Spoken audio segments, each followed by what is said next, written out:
અમદાવાદથી સમાચાર। SP ring road પરનો ડિવાઈડર કટ બંધ કરી દેવાતા લોકોએ વિરોધ કર્યો। જુંડાલથી વૈષ્ણોદેવી તરફ જવાના રસ્તા પર હોટેલ હિલોક નજીકનો ડિવાઈડર કટ ઓડા અને પોલીસે બંધ કરી દીધો, જેના કારણે ન્યૂ ત્રાગડ, ચાંદખેડા સહિતના વિસ્તારોમાં વાહન ચાલકોને હાલાકી પડે છે।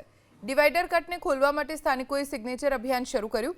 કટ બંધ કરાતા લોકોને 3 થી 4 કિલોમીટર ફરવું પડે છે। એસપી રિંગ રોડ પર લોકોએ રસ્તો રોકીને ચક્કાજામ કર્યો।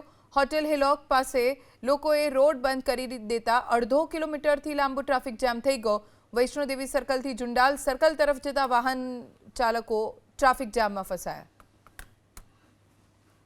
અમે બધી જગ્યાએ અરજી કરી પણ કોઈ પણ સકારાત્મક જવાબ ના મળતા અમે આજે આ વિરોધ પ્રદર્શન કરી રહ્યા છીએ। અહીંયા તમે જોઈ શકો છો લાખો માણસની ભીડ, હજારો માણસની ભીડ છે। આ કટ બંધ કરવાથી લાખો માણસને રોજ હેરાનગતિ થાય છે। 6 કિલોમીટરનો ફેરો વધી ગયો છે।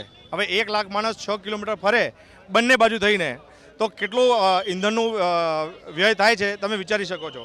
આ સિમ્પલ એક સોલ્યુશન છે કે જેના ઉપર આ કામ કરી શકે છે, પણ આ સિમ્પલ સોલ્યુશન જવા સિવાય એ લોકો અમને એ આપે છે કે અમે અંડરપાસ મોટું કરી આપીશું, ઓવરબ્રિજ બનાવી શકું છું, અને એવું જ લાગે છે ખાલી કટકી ખાવા માટે જ। સૌથી પહેલાં અહીંયા જ્યારે અમે રહેવા આવ્યા ત્યારે જે અંડરબ્રિજ છે ત્યાં તરત જ કટ આપેલો હતો, એના લીધે ટ્રાફિકની જનજનતાને બહુ જ પ્રોબ્લેમ થતો હતો। એ પહેલાં બંધ કરી દેવામાં આવ્યો, પછી હિલ્લોક અહીંયાથી ઓપન કરવામાં આવ્યું। એ પછી અમારું થોડુંક અહીંયા જીવન વ્યવસ્થા અમારું જે છે નોર્મલ થયું।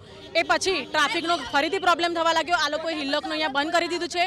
આગળ વૈષ્ણોદેવીથી લઈ અને જુંડાલ સર્કલ સુધી કોઈ પણ કટ નથી આપેલો।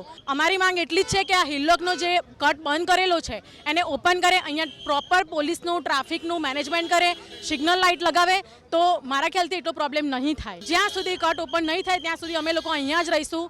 અમે લોકો રસ્તા પરથી હટીશું નહીં, ટ્રાફિકને આગળ જવા દઈશું નહીં।